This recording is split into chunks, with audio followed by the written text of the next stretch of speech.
Bismillahirrahmanirrahim.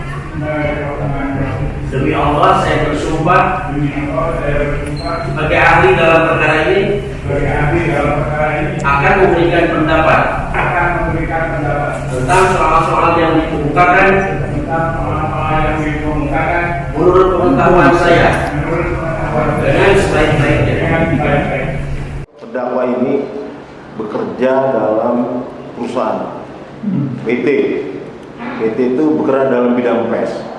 Artinya secara legal, secara hukum itu ada izinnya, ada dari Kementerian Hukum dan HAM.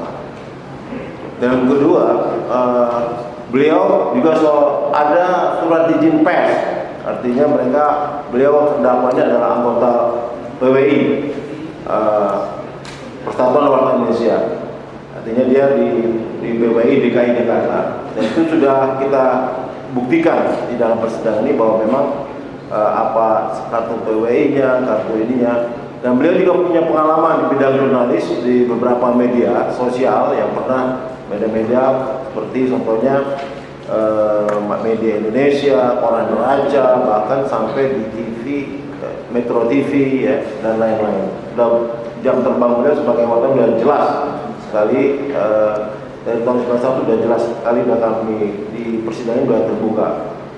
Nah, makanya dengan pertanyaan ahli tadi bahwa secara legal beliau sah untuk menyampaikan apa-apa yang ada ya. Nah, secara ilmu ahli, apakah ini berita-berita ya yang disampaikan oleh terdakwa melalui YouTube channelnya itu apakah merupakan perbuatan pidana atau apa?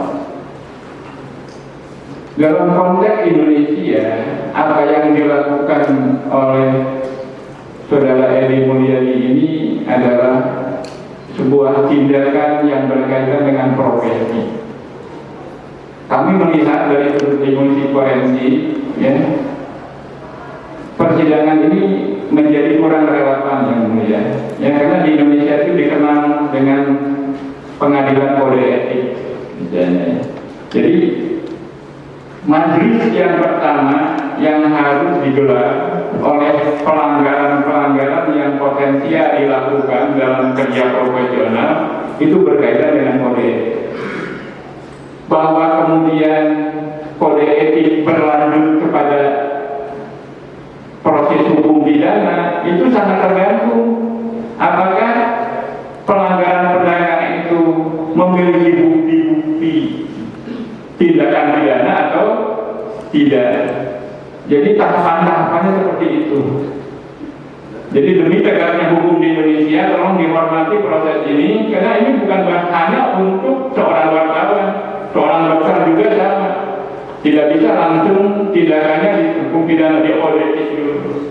Polisi juga sama, tentara juga sama, mungkin kehakiman juga sama. Jadi pada mulanya tindakan-tindakan yang disinyalir merupakan pelanggaran profesional itu disidangkan di sidang kode etik.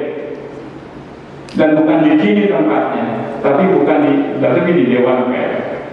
Bahwa kemudian Dewan Pers memutuskan bahwa ada ya tindakan-tindakan kode etik yang bertumpang tindih dengan tindakan pidana, lanjutkan dengan tindakan pidana, dan tempatnya bukan di Dewan Pers, tapi di pengadilan umum. Itu yang bisa saya tegaskan, Bapak Penasihat Hukum. Saudara ahli, di dalam YouTube channel itu yang bermasalah itu, terdakwa ini menyampaikan hasil riset.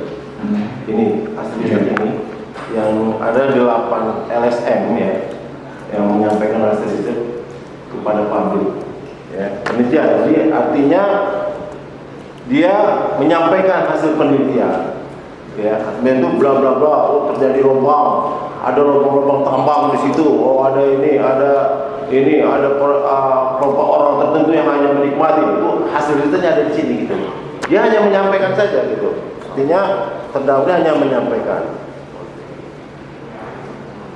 Nah, apakah penyampaian berita-berita yang diambil dari hasil riset penelitian ini dapat dikategorikan pemberitahuan bohong dengan sengaja menerbitkan keonaran dan atau menerbitkan kebencian atau menyebarkan berita yang tidak pasti atau kabar berlebihan atau bagaimana menurut ahli? Padahal ini hasil riset yang disampaikannya. Baiklah, yang mulia, sebuah produk berita itu sumbernya itu macam-macam. Ya. Salah satunya adalah hasil riset.